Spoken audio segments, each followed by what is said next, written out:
It's my pleasure this week to welcome to our show two of the bright new stars in country music who are red hot. First of all, Crystal Gayle. And I guess we might as well get all this out of the way in the beginning. Crystal has a very famous relative, and so does Mickey. And Crystal, you can tell them about your famous relative first. I can't think. Well, I have more than one. All right, name your brothers. Oh, let's see. There's I'll count them. Don, Herman, Jr., and Gilley. Okay. My sisters are Loretta, Peggy, and Betty. Do all of them do a little picking and singing? Yes. Well, I'll try. It's a musical family. Try to be. Your mama, what's her name? Clara. Does she sing? She used to sing. She has a twin sister, speaking of twins, and they used to sing when she was younger at church meetings and everything. So she's a good singer. How about your daddy, Ted? He used to play the banjo and the guitar. So you come by it quite honest, don't you? Yeah. I mean, you were raised in a musical family. Well, you know, since growing up with Loretta recording, I guess that's why I'm in the business. Because if she hadn't started, I don't know if I would have even thought of going into it. How old were you when Loretta made her first record? I was in grade school, because I remember singing her first, well, not her first record, but her first big record called Success at a contest. I didn't win.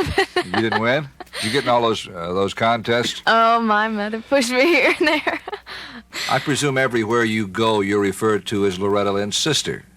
Yes, but, you know, I'm proud of her, so I don't really care. You get a little I know time. a lot of people, you know, they think, well, you know, you don't like being called that, but, you know, she is my sister, and, you know, that's the greatest sister. As a matter of fact, she sort of helped you launch your career, didn't she? She got my first recording contract for me on Decca Records, but now I'm on my own. I'm doing everything myself, which I'm really glad to do it. Okay, everybody wants their own identity, right? Yes, they sure do. Right, Mickey? I'm telling you. I told you one time. Who's your famous relative, Mickey? Well, I have a couple of famous relatives. Of course, one of them that everybody will know is the killer, of course, Jerry Lewis. Now, what kin are you to Jerry Lee? We're first cousins. And on your mama's or your daddy's side? My mother and his dad are brothers and sisters. That's the reason why he's Lewis, and my last name was Gilley. But then I have another cousin that's doing fantastic in the religious field, Jimmy Swaggart. Jimmy Swaggart, your cousin? Jimmy Swaggart's my second cousin, Jerry Lee's first cousin. We got a whole mix up there with piano players. Did you and Jimmy Swaggart and Jerry Lee Lewis grow up together? Yes, we grew up, and we were raised in the Pentecostal movement. We actually grew up playing in church more than anything else. Then Jerry kind of drifted away to the nightclub scene in Natchez, Mississippi. And I went to Houston in construction work, and I really didn't consider going into music until, when Jerry Lee hit with a whole lot of shaking real big. That's when I decided I would, launch my career in music. But if I knew it was going to take 17, 18 years, I might have had second thoughts. Does everybody in your family play piano? Well, actually, I started off trying to play guitar at first. And when we used to do the little school programs around Faraday, I would rhythm on box guitar. You couldn't hear it. Probably a good thing, too, because I was probably hitting a lot of sour notes. But Jerry and Jimmy would play piano, and I got more interested in piano as I went along for the simple fact that I could see what I was doing by looking at the keys. So I started picking up and playing the piano. And then when Jerry Lee hit with Crazy Arms, I said, well, if he can do that, I can, too. So I sat down and tried to play it one day, and it sounded all right to me. And then I went out in the clubs and started trying to work. And I was quite successful in the nightclub business, Ralph, because of the fact that I could do Jerry Lee's music. Nightclub proprietor and singer. How long have you had the nightclub, Mickey? Well, you notice how you put that old, don't you, Crystal? Yeah, That's an affectionate old, like good old boy. Good old. We opened the club in the latter part of 1969, Ralph, and we've had it since then. And I might say that we've been very successful with the nightclub in Houston called Gilley's. You're in Houston, Texas. Well, the club is actually in Pasadena, which is a suburb of Houston. Over there where those oil refineries Right. Where all that good old air pollution is. You, your manager, is Eddie Kilroy your manager? Well, Eddie is my producer, and I actually really don't have what you call a manager. I have a business partner that You got a wife? Yes. You've got a manager. Okay.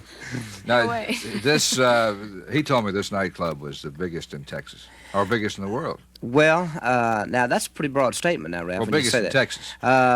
Let me put it like this. It will seat up to 3,000 people when the new addition is completed, which should be completed within the next 30 days. How many can you get on the dance floor? Well, now that's something left to be desired. It depends on how big we build the dance floor out, because we're moving the front of it out, and this will extend the dance floor.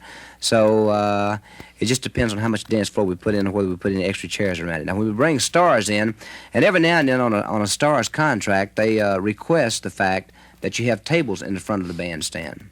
Now, You mean the stars want that? I didn't know whether you knew about this, but these are new things that we get at Gilley's a lot of times. They want the tables in the front of the bandstand so that people can't dance right up to the bandstand. Why? I don't have any idea, except for the fact that they're sort of ringside seats, I guess. Well, are they afraid somebody will get a little loaded and want to get up on the bandstand? I don't know what the... Does that happen at your place? No, we try to keep the everything, on an orderly basis. We usually have officers at the door, not only for our customers' protection, but for our protection, and if you get somebody that's rowdy, so that they'll know that we mean business. But we try to run a respectable nightclub, and I think that it's one of the nicest places to be a big nightclub in what we call a kicker joint. Mickey, you have a restriction. Anybody under 18 can't get in your club, right? Well, they can come in if they're with their parents or with a guardian, of course. Actually, we discourage anybody from bringing anybody in under 18, because we really don't encourage, to have kids in the club. So do you ask to see their ID? We have a lady at the door that checks, or an officer at the door that checks the IDs of everybody that walks in the club. If they look like they're underage. What about Crystal there? Would you ask for her ID? Well, Crystal could get in. I don't think she'd have any problem. She looks awful young. Do some of the kids try to bring you a fake ID? We get a lot of that. Can you spot one?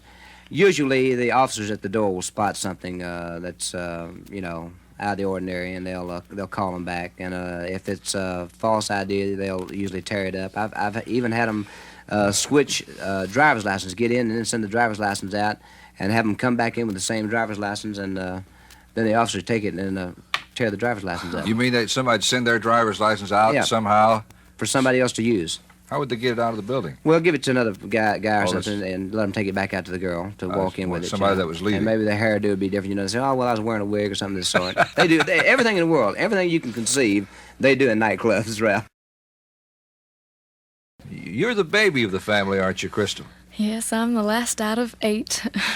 Do you recall when Loretta was young and at home, or had she already left the nest? She had already gotten married and gone before I was born. Oh, really? Mm-hmm. So you don't remember her being around the house then? No. Now, Crystal, you married a Greek boy, right? Yes. I've always heard Greek weddings were the wildest things in the world. Did you have a Greek wedding? No, we had an outside wedding. Well, was it Greek? No, well, his mother brought Greek pastries and stuff. But don't they roar and have a good time? Yeah, they do, because his brother had a sort of a Greek reception after the wedding. His brother got married the same month that we got married. What do they do that other people don't do? Well, they get up and dance. They have Greek dances, I don't know. They just have a good time. I guess you eat a lot of Greek food? Oh, yes. That's why I get Do you fat. like Greek food? I love it. Wait, what's the pièce de résistance? What? What's the main what's the main dish? Well, a lot of Greeks eat lamb. But then they fix the foods a little different. They use a lot of tomato sauce and a lot of spices. Mm-hmm. And they have a lot of good pastries. How long is a Greek wedding? How many days? Well, my my husband's sister's getting married this May, and I'll give you a full account. Does it go on for days? No. Maybe in the olden days. Well, I've always heard that they had as much fun as you could possibly have when somebody got married. They try to. You got any kids, Crystal? No, I don't. How long have you been married? Oh, 3.5 years. Are you going to plan some parenthood one of these days? Well, if it happens, yeah. Well, if it happens, I guess you will. Would you like to have kids? I think later on. The music business is sort of hard to bring up children in. Loretta Lynn named you, didn't she? Yes, she did. What is your real name? Brenda. This gal's got as many names as Pearl and Husky. What's your real name? Brenda Gayle? Well, my married name now. Give me your real name. Well, my married name is my real name, which is Brenda Gayle Gadzimus. Hmm? Gadzimus. Spell it. Gatzimos.